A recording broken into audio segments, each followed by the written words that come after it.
Reporter ini menahan napas, mencengkeram kamera di tangannya. Dia sedang menunggu monyet legendaris.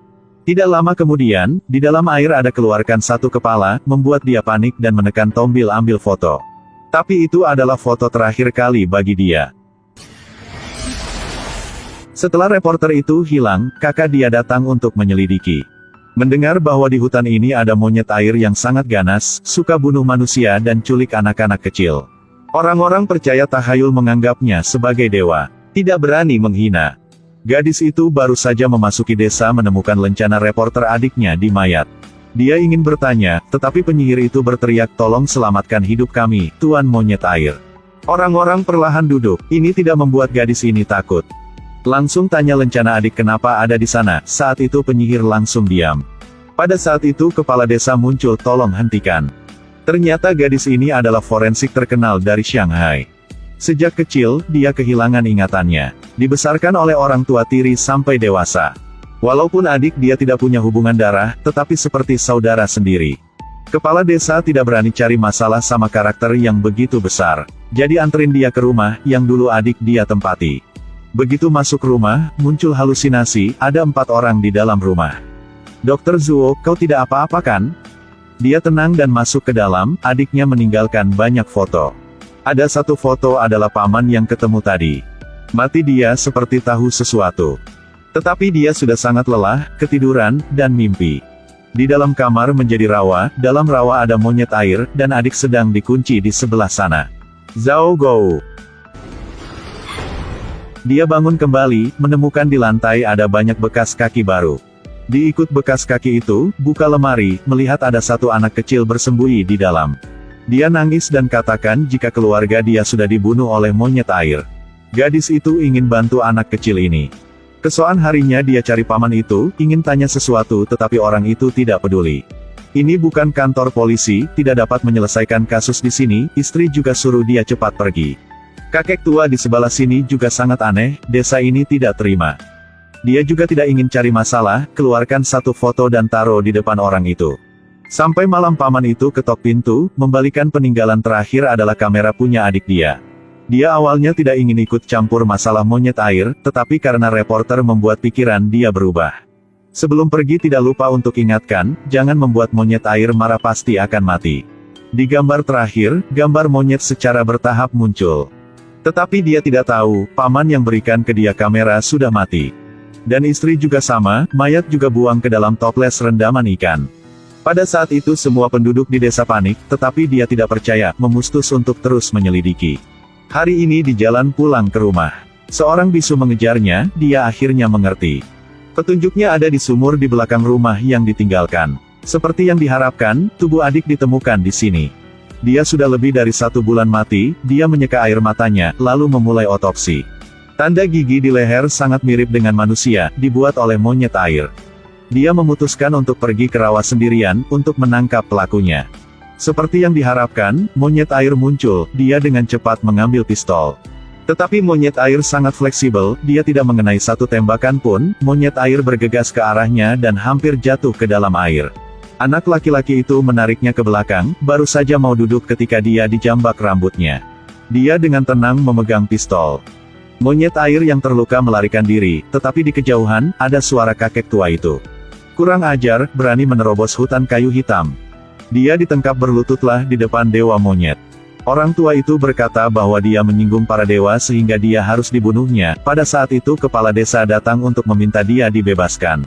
Tetapi kakek tua itu suruh bunuh anak laki-laki itu, pada akhirnya dia tidak tahan dengan takhayul orang-orang sini.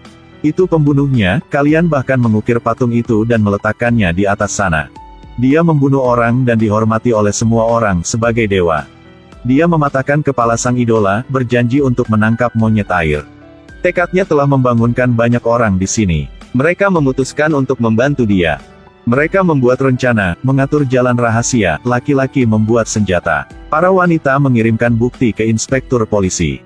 Setelah udah siapkan semua, gadis itu sendiri menjadi umpan memancing. Berdiri di tengah rawa hutan. Sampai setengah malam, monyet air muncul lagi, dia perlahan berenang ke arahnya tetapi tidak menyerang. Dia menikam monyet air dengan pisau, tapi monyet air tetap tidak menyerang. Gadis itu ditarik keluar dari air. Monyet air mengejar, menembakkan panah yang tak terhitung jumlahnya di jalan. Tapi monyet terlalu fleksibel, tidak ada cedera. Dia hanya bisa menembakkan pistolnya, tapi pelurunya tidak mengenainya, dia didorong ke tanah, sepertinya akan mati. Tetapi monyet air di saat itu berhenti lagi. Matanya membangkitkan ingatan dia. Saat monyet berdiri diam, orang-orang memulai jebakan, sangkar jatuh dari atas. Monyet air akhirnya memasuki jebakan. Semua orang membawanya ke kepala desa untuk dilihat, tetapi dia tertawa canggung. Di sisi ini gadis itu bangun, dia menerima kabar baru dari polisi. Memberitahu jika kepala desa dulu adalah penyihir Gipsy. Dan kakek tetua adalah Kasim di istana. Mereka semua sangat licik. Dia menyadari bahwa monyet air hanyalah penutup, pelakunya adalah orang lain. Dia menyuruh bocah itu untuk bergegas ke hutan hitam, bukti nyata ada di sana. Tentu saja, monyet air lolos. Orang-orang yang menangkap monyet sebelumnya kehilangan nyawa mereka. Gadis itu dimasukin ke dalam sangkar, dan kepala desa akhirnya terungkap wajah aslinya. Bahwa kamu yang membuat sumpahnya sendiri, dan monyet air pembunuh adalah saudara kandung kamu. Mendengar berita ini, cerita lama perlahan muncul di kepala. Tembakan itu memecah kesunyian, anak laki-laki itu kembali. Di dalam gunung ada banyak narkoba, anak-anak yang ditangkap ada di sana semua. Ternyata itu semua dibuat oleh sesepuh dan kepala desa, keduanya melihat bahwa semua diterungkap lalu melarikan diri. Kepala desa masuk ke dalam hutan sekalian bunuh kakek tertua banyak bicara itu, lalu dia masuk ke satu gua ajaib. Di dalam adalah anak-anak yang hilang sebelumnya, tubuh mereka sangat kurus, seperti mesin produksi narkoba.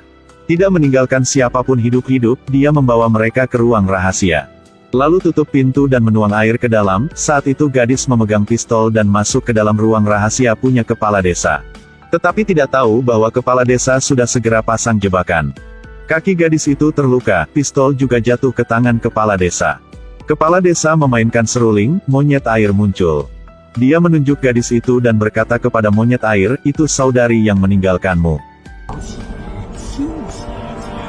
Membuat gadis itu mengingat semuanya. Dahulu kala, mereka berempat tinggal di desa ini, tetapi adik laki-laki lahir dengan penyakit genetik yang langka. Walaupun begitu, saat masih kecil memperlakukan adiknya dengan baik, ibu juga selalu menyuruh dia untuk menjaga adiknya. Tapi suatu hari, sekelompok bandit membunuh orang tuanya, gadis kecil ingin membawa adiknya pergi. Tapi bertemu dengan pria bertopeng. Dia menipunya, saya teman baik orang tuanya, datang untuk menyelamatkan mereka. Dia percaya kata-katanya, memainkan seruling, dan memanggil adiknya datang. Setelah itu kakaknya dimasukin ke dalam peti mati, hilang semua keingatan. Dan adiknya ditangkap sama kakek tertua dan kepala desa, menjadi monyet air mengancam penduduk desa, menutupi kejahatan. Pada saat ini, kata kepala desa, suruh monyet air dengan cepat menggigit gadis itu sampai mati. Tapi dia meremehkan kebijaksanaan monyet air, berbalik untuk memukul kepala desa.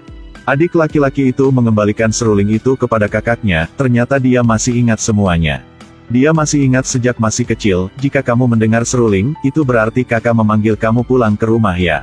Di sini, anak-anak yang akan tenggelam juga senang karena airnya berangsur-angsur menghilang. Ternyata sang adik menggunakan tubuhnya untuk memblokir lubang air untuk menyelamatkan anak-anak. Dia menyadari bahwa dia telah membunuh banyak orang, jadi dia tidak bisa kembali sama kakaknya. Jadi dia ingin pergi. Di akhir film, orang-orang menggulingkan patung monyet air. Hutan kayu hitam itu kembali damai. Kota yang pernah dikurung oleh takhayul, akhirnya kembali ke ketenangan sebelumnya.